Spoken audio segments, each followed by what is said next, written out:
के दिन अगर शिव जी के मंदिर में पानी चढ़ाया जाए, जल चढ़ाया जाए, तो घर में विद्वत्ता का अनुभव होता है महाराज। भगवान विष्णु ने जाते हुए शिव बाबा को देखा।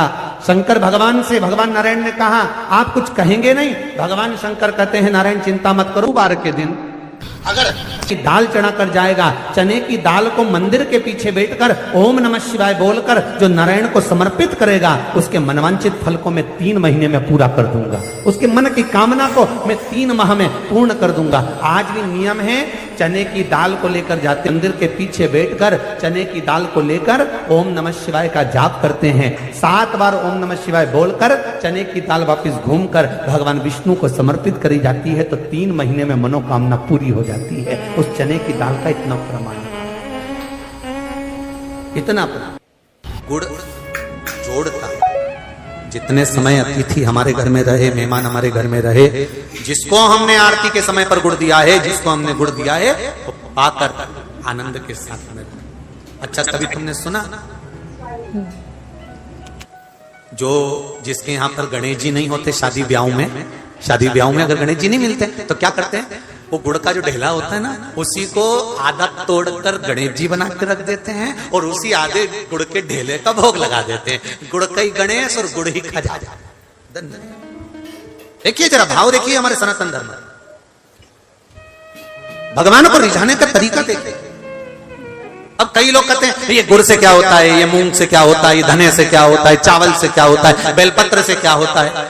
अरे भाई, समर्पित करोगे, आओगे तो जानोगे ना।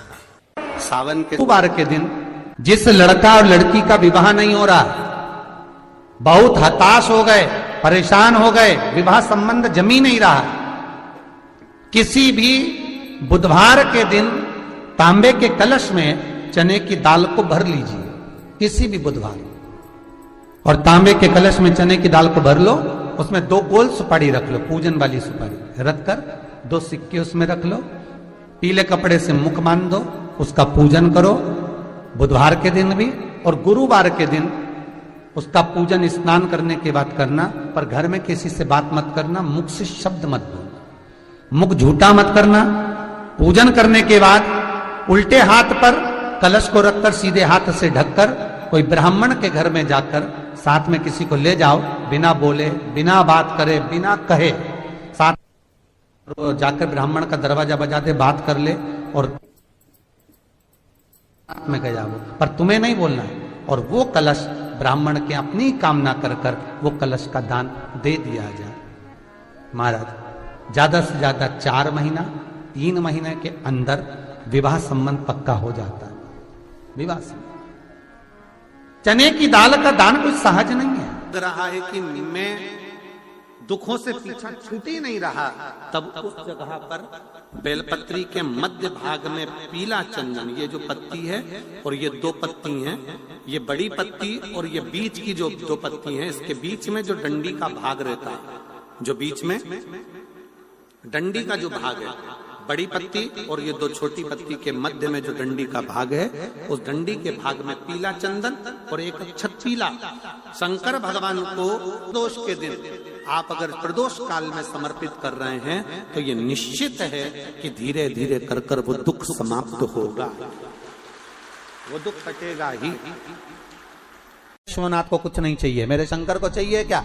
अगर आपके जीवन में ऐसा लगे कि बहुत बड़ी बीमारी आ गई और आपके घर का व्यक्ति वेंटिलेटर पर पड़ा हुआ है, तो शमी के वृक्ष के फूल ले आओ 7, और शमी के वृक्ष के 7 फूल लाकर एक एक फूल शंकर भगवान को श्री शिवाय नमस्तुभ्यम कहकर उस व्यक्ति के लिए जो पड़ा हुआ है, अंतिम सांसें गिन रहा है, जिसको अटैक आ गया, अंतिम सांसों में जो गिन रहा है, उसके नाम से भगवान शंकर पर चढ़ाना प्रारंभ कर दो। मात्र 7 पुष्प, उस शमी के वृक्ष के 7 पुष्प आप शिव को समर्पित करिए, उसका नाम और गोत्र बोलकर, और भगवान शंकर का मूल मंत्र श्री शिवाय, जम के बोलिए श्री शिवाय नमस्तुभ्यम बोलकर एक एक शमी का फूल शंकर पर चढ़ाना प्रारंभ कर दो। फिर आगे वो विश्वनाथ की मर्जी है, वो प्राण कैसे लेकर वापिस आता है, उस काल से छुड़ाकर महाकाल कैसे लाता है, ये वो जाने। आपका फर्ज केवल आप अदा करिए। ये 3 समय एक ऐसा समय है, मान लो सुबह यदि आपको समय ना मिले भगवान शंकर का गुणगान करने के लिए, मान लो दोपहर का समय ना मिले शंकर भगवान का गुणगान करने के लिए, तो शिव पुराण कहती है जब सूर्य डूब रहा हो, प्रदोष काल का जब समय हो, तब उस शंकर का गुणगान करो तो सारी जिंदगी तुम्हें किसी के आगे हाथ नहीं फैलाना पड़ेगा। भगवान भोलेनाथ स्वयं तुम्हें उतना प्रबल वैभवपति बना। कितना सुंदर कहा है। जब जिंदगी बहुत संघर्ष में चल रही हो, बहुत दुख का जीवन चल रहा हो, बहुत कष्ट का जीवन चल रहा हो, बहुत कष्टमय जीवन चल रहा हो, तब शमी के 5 पत्ते, शमी के 5 पत्ते एक दुर्वा के साथ, एक अक्षत चावल का एक दाना, वो भी हल्दी में भिंगोया हुआ हो या केसर में भिंगोया हुआ हो, शमी पत्र 5, एक दुर्वा, एक चावल का दाना, जो दिल से हृदय से बेलपत्री के वृक्ष के नीचे पार्थिव लिंग का निर्माण कर कर मट्टी का शिवलिंग बनाकर प्रदोष काल में, मतलब शाम के समय पर शिवलिंग बनाकर उस पे जल चढ़ाकर, जो ये 5 शमी का पत्र, एक दुर्वा और एक चावल का दाना, अपनी कामना कर कर, जो दुख चल रहा है बाबा से विनय कर कर एक एक पत्ता जब समर्पित कर दे, फिर एक दुर्वा समर्पित कर दे, फिर एक चावल का दाना समर्पित कर दे और बाबा का वहीं पर पुनः विसर्जन कर दे, 3 महीना तो जाने दो, 15 दिन के अंदर वो दुख कटता जरूर है, चाहे कोई भी दुख, किसी भी तरह का दुख क्यों नहीं। एक बेलपत्र के वृक्ष की परिक्रमा करने वाले को हजारों अश्वमेध यज्ञ का फल प्राप्त हो जाता है, हजारों अश्वमेध यज्ञ का फल प्राप्त हो जाता है। उसी तरह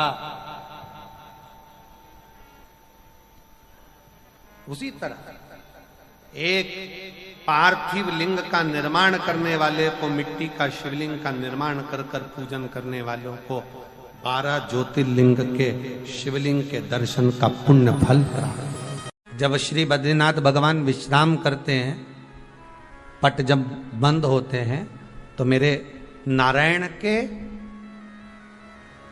हृदय से बाहर जो लक्ष्मी जी का मंदिर है, वहां से लक्ष्मी जी को लाकर हृदय से लगाया जाता है और भगवान को एक कम्मल पूरा घी में उसको लपेट कर, पूरे घृत में उसको लगाकर, गौ माता के घृत में उसको लगाकर नारायण को भगवान शिव का स्मरण कर कर लपेटा जाता है। भगवान नारायण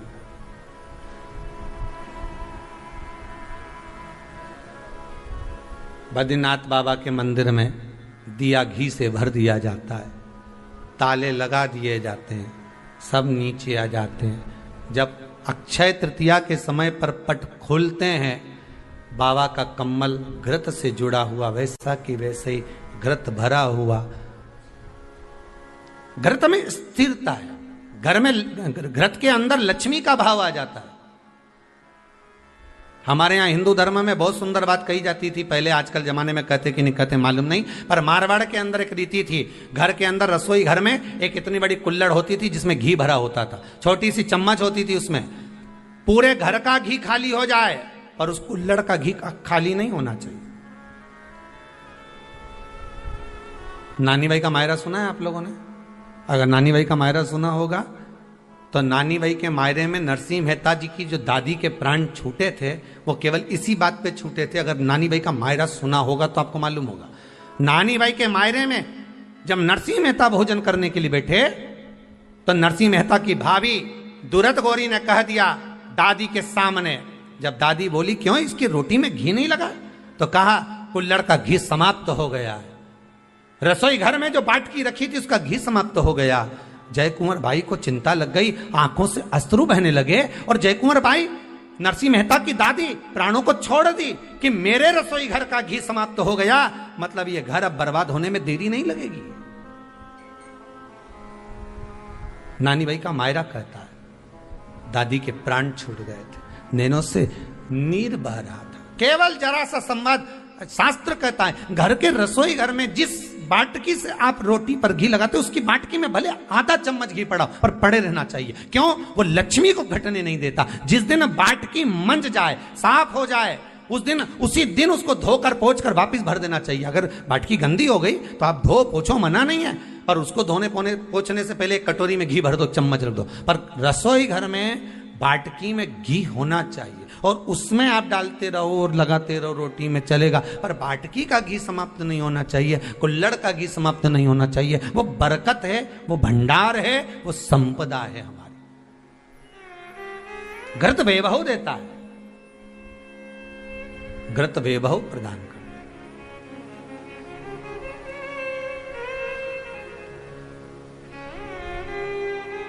घृत वैभवता देता है। कितना सुंदर कहा है।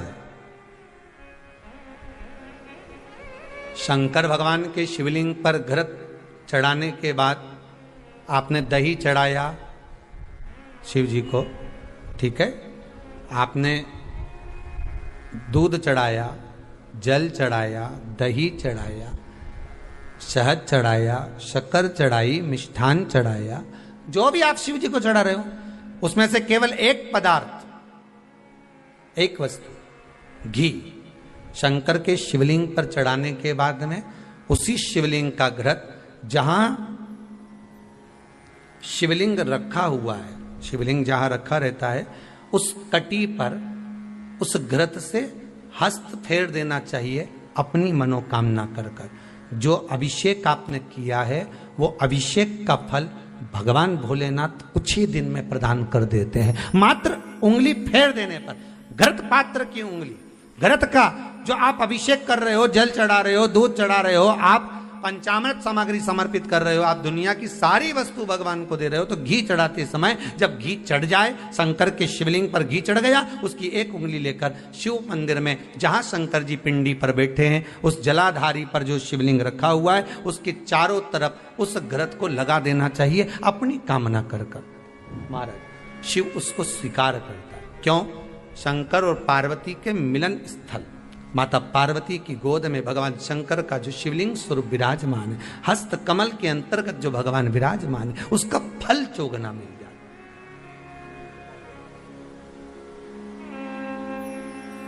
शक्तिपीठ नाम सुना है? अरे बोलो तो, जितने लोग कथा सुन रहे, शक्तिपीठ नाम सुना है? शक्तिपीठ का मतलब क्या होता है? जहां पर माता सती के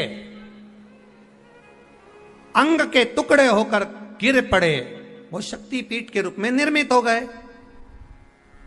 तो जितनी भी शक्तिपीठ होती है उन शक्तिपीठ में आप लड्डू चढ़ाएं, पेड़ा चढ़ाएं, वस्त्र चढ़ाएं, आभूषण चढ़ाएं, सोना चढ़ाएं, चांदी चढ़ाएं, मुद्रा चढ़ाएं, आपकी मर्जी पड़े करोड़ों रुपए चढ़ाएं, मना नहीं है। पर शक्तिपीठ का दर्शन करने जब जाएं तो कम से कम थोड़ा साथ में गाय का घृत, असली घी साथ में लेकर अवश्य जाएं। क्यों? शक्तिपीठ पर भी घी समर्पित करने से मनोकामना पूर्ण हो जाती है। आप आएंगे शक्तिपीठ का दर्शन करके और मनोकामना पूर्ण होना है। मात्र शक्तिपीठ। आप चढ़ाए वस्तु ढेर चढ़ाए, आप सोना चांदी अंबारियों में धन दौलत सब चढ़ाए, पर साथ में आप चुनरी चढ़ा रहे हैं, साड़ी चढ़ा रहे हैं, घृत भी दीजिए, घृत भी प्रदान।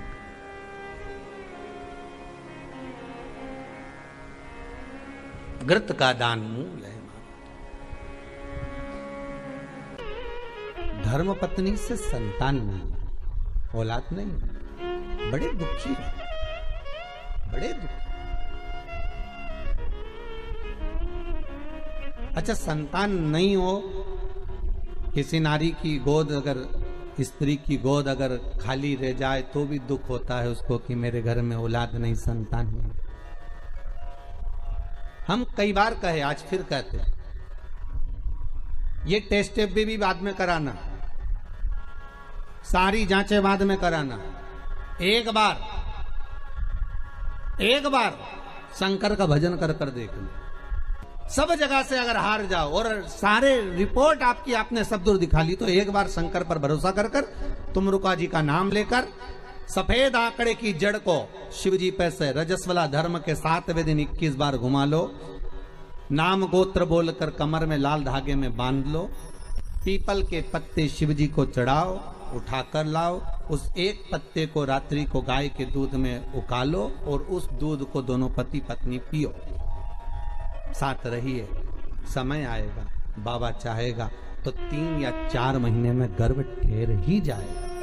सारे डॉक्टर को दिखा लिया अपनी जगह, टेस्ट भी करवा लिया अपनी जगह, पर एक बार प्रयोग, और वो विश्वास रखकर करना पड़ेगा। शंकर पर जो भी कार्य कर रहे हो आप, जो उपाय कर रहे हो आप, शिव का स्मरण कर, भगवान पर अगर विश्वास रखोगे, भरोसो दृढ़ इन चरणन कहो, श्री वल्लभ नख चंद्र छटा बिन सब जगह माही अंधेरो। अगर भरोसा है तो शंकर है, और भरोसा नहीं तो शिव कहां से।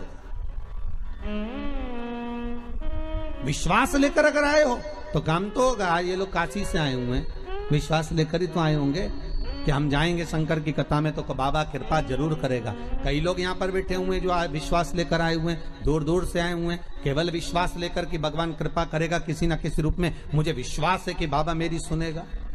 और फिर कहता हूं, कथा में अगर आपने मन लगा लिया, भले टीवी चैनल के माध्यम से श्रवण कर रहे हो, भले मोबाइल के माध्यम से श्रवण कर रहे हो, भले पंडाल में सुन रहे हो, बाबा से अगर दिल से आपने अगर कह दिया तो 3 महीना बहुत होता है सब कामना पूरी होने के लिए। मेरा बाबा आपको कुछ ना कुछ दे ही देता है, बस आपकी रुचि के अनुसार सुख प्रदान कर ही देता है। आप उस पर विश्वास, भरोसा, भटकना नहीं है हमको।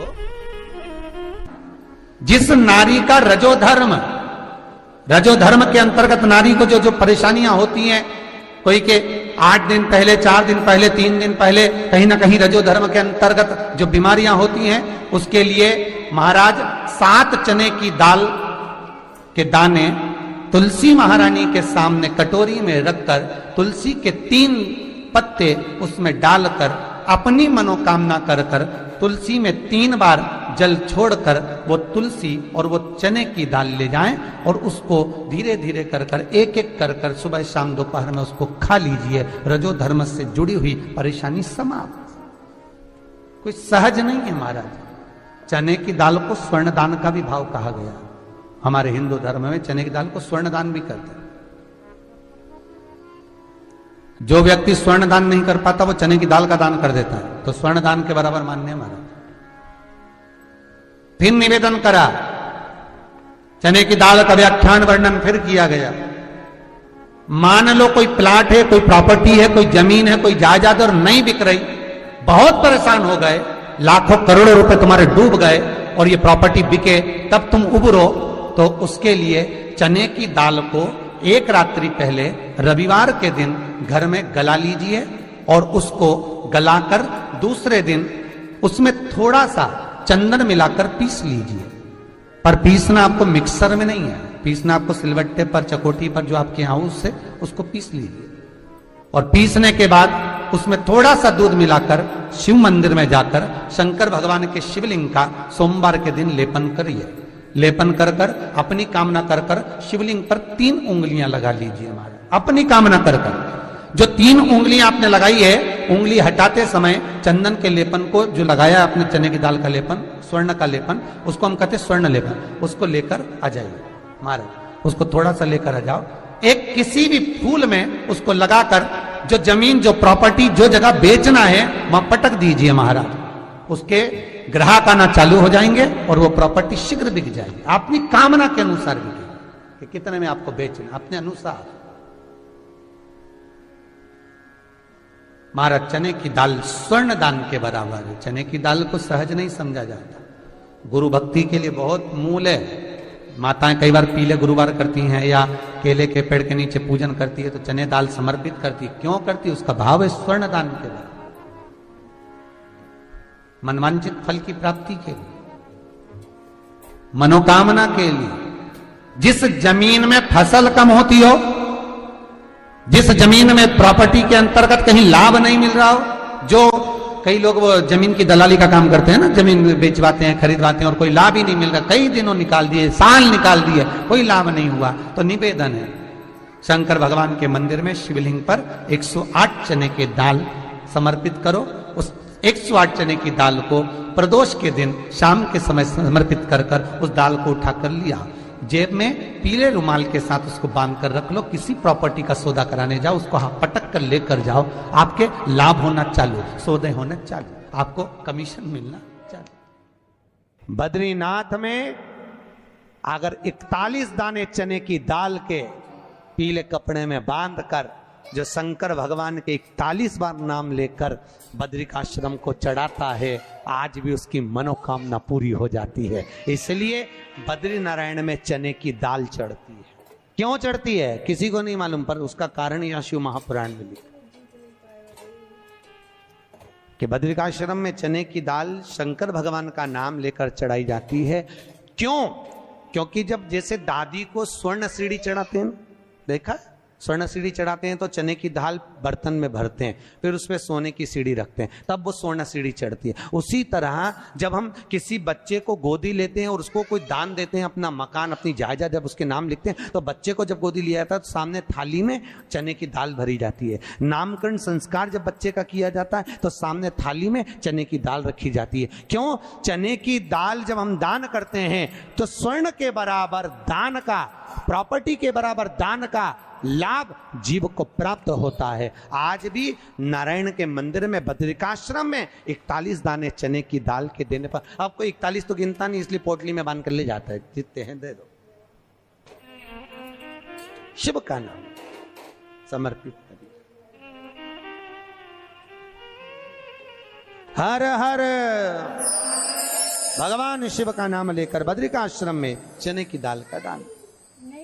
अच्छा, इसलिए केदारनाथ में जपा जाता है नारायण नारायण और बद्रिकाश्रम में जपा जाता है ओम नमः शिवाय। दोनों जगह विपरीत दशा है।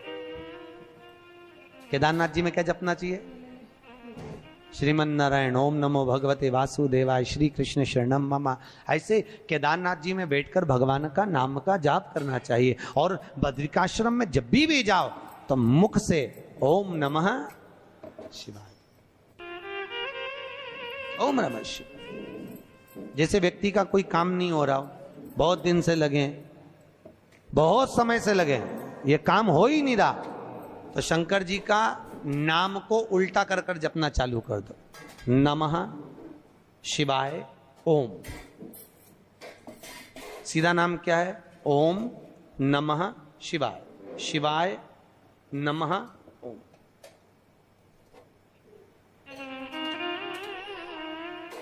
जब उल्टा नाम व्यक्ति जपना चालू कर देता है, जिस बच्चे के, बच्ची का, जिसका भी विवाह नहीं हो रहा हो, कोई काम नहीं हो रहा हो, कोई सीए की पढ़ाई कर रहा है और एग्जाम में निकल ही नहीं रहा, 3-3, 4-4 बार बैठ गया, पास ही नहीं हो रहा, उस बच्चे को बोल दो बस सुबह उठते से ही शिवाय नमः ओम बोलना चालू कर दे, एक ही बार में सिया